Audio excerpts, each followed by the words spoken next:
ಮಾಡ್ತಾ ಇವತ್ತು ಕಾರ್ಯಕ್ರಮವನ್ನು ನಡೆಸಿಕೊಳ್ಬೇಕು.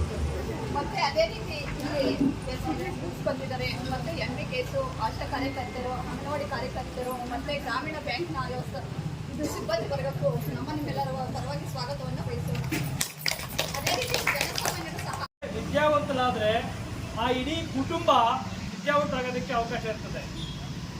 ಒಂದು ಮಹಿಳೆ ಆರ್ಥಿಕವಾಗಿ ಸ್ವತಂತ್ರ ಆದರೆ ಆ ಕುಟುಂಬಕ್ಕೆ ಯಾವುದೇ ಥರದ ಸಮಸ್ಯೆಗಳು ಆರ್ಥಿಕವಾಗಿ ಬರೋದಿಲ್ಲ.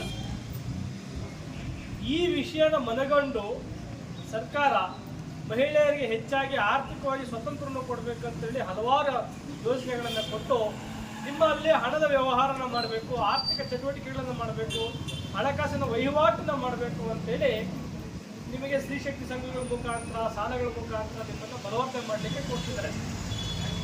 ಇದ್ರ ಜೊತೆಗೆ ನಿಮ್ಮ ಕುಟುಂಬಗಳಲ್ಲಿ ಇರುವಂಥ ಎಲ್ಲ ಸದಸ್ಯರು ಆರೋಗ್ಯಯುತವಾಗಿರಬೇಕು.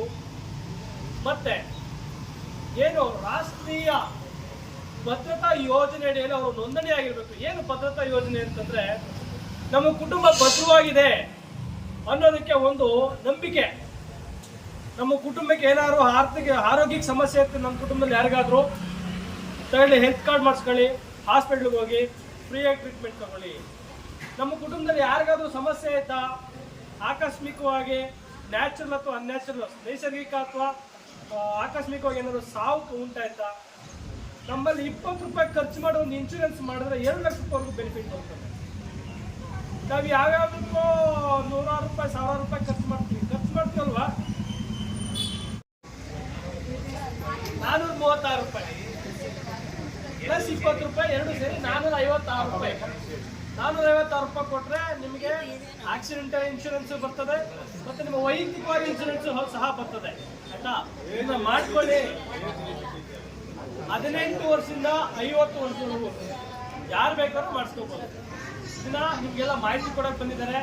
ನೀವು ನಿಮ್ಮ ಮನೆಗಳಲ್ಲಿರುವಂಥವ್ರಿಗೆ ಈ ವಿಚಾರ ತಿಳಿಸಿ, ನಿಮ್ಮ ಅಕ್ಕಪಕ್ಕ ಮನೆಗಳವ್ರಿಗೆ, ನಿಮ್ಮ ಸ್ನೇಹಿತರಿಗೆ, ನಿಮ್ಮ ನೆಂಟರಿಗೆ, ನಿಮ್ಮ ಕುಟುಂಬಸ್ಥರಿಗೂ ಸಹ ಈ ವಿಚಾರ ತಿಳಿಸಿ ಅಂತ ಹೇಳ್ತಾ ಈ ಒಂದು ಸಭೆಗೆ ತಾವೆಲ್ಲರೂ ಬಂದು ಇಲ್ಲಿ ಸಾವಧಾನವಾಗಿ ಕೂತ್ಕೊಂಡು ನಾವೇನು ಹೇಳ್ತಿದ್ದೇವೆ ಕೇಳಿ ಅಂತ ವಿಷಯ ಇವತ್ತು ಇಲ್ಲಿ ಬಂದು ಕಾರ್ಯಕ್ರಮ ನಡೆಸಿಕೊಂಡು ಅಧಿಕಾರಿಗಳು ಮತ್ತು ಬ್ಯಾಂಕ್ ಸಿಬ್ಬಂದಿಯವರಿಗೆ, ನಮ್ಮ ಗ್ರಾಮ ಪಂಚಾಯತ್ ಅಧ್ಯಕ್ಷರಿಗೆ ಮತ್ತು ಉಪಾಧ್ಯಕ್ಷರಿಗೆ, ಎಲ್ಲ ಸದಸ್ಯರಿಗೆ ನಾನು ವಂದನೆಗಳನ್ನು ಸಲ್ಲಿಸುತ್ತಾ ನನ್ನ ಮಾತನ್ನು ಮುಗಿಸಲಿಕ್ಕೆ ಎಲ್ಲರಿಗೂ ನಮಸ್ಕಾರ.